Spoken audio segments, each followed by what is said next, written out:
The practice of fasting was prevalent in Israel. It was coupled with prayer as a sign of devotion to and dependence on God.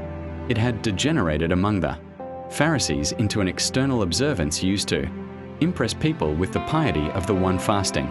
The practice of fasting was adopted by John and his disciples and was practiced, not in the manner of the Pharisees, but as a sign of their faith in John's message that the Messiah, who would grant forgiveness of sin, was at hand. Their fasting, consequently, was a confession of their need of cleansing.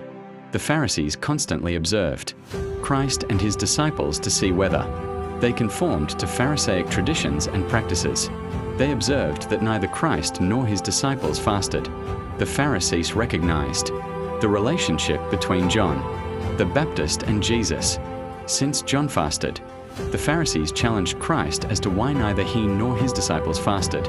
In order to answer this question, Christ used the figure of a marriage feast. Following the presentation of the bride to the bridegroom, the bridegroom appeared with his bride before the assembled guests, who had been invited to celebrate the wedding at a marriage feast. This feast was a time of joy and rejoicing.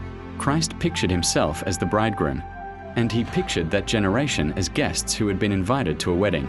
Those who had accepted the bridegroom's invitation to the wedding banquet would come in joy to rejoice with the bridegroom. Thus Christ was saying that in offering Israel the kingdom, he was inviting people to share his joy consequently. At that time there should not be mourning. This, in turn, raised two other significant questions. What was the relationship between what John and Jesus were offering the nation in, announcing that the kingdom was at hand? Also, what had been presented to them under the guise of Pharisaism? The parable begins with an old, worn-out garment, one that was worthless and useless in its present condition.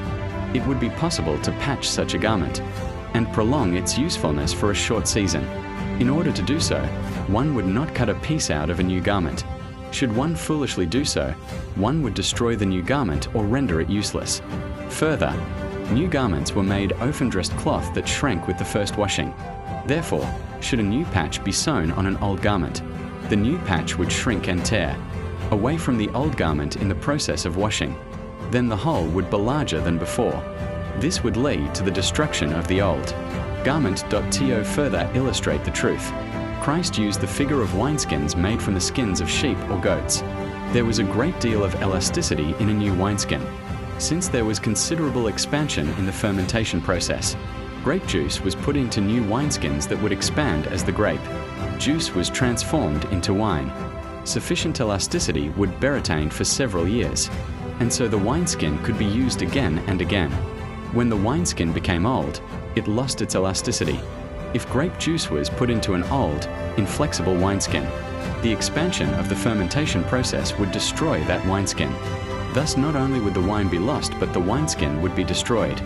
Old wineskins were not cast away, but were used as water bottles. By these two parables, Christ was showing that the old system, propagated by Pharisaism, was worthless, useless, and outdated. It was impossible to patch it up so that it could continue to be used. Christ had not come to form Pharisaism, but to introduce an entirely new doctrine into the life of the nation. Any attempt to superimpose the new doctrine on the old system would not only destroy the old system, but the new as well. Thus Christ was putting a gulf between himself and Pharisaism.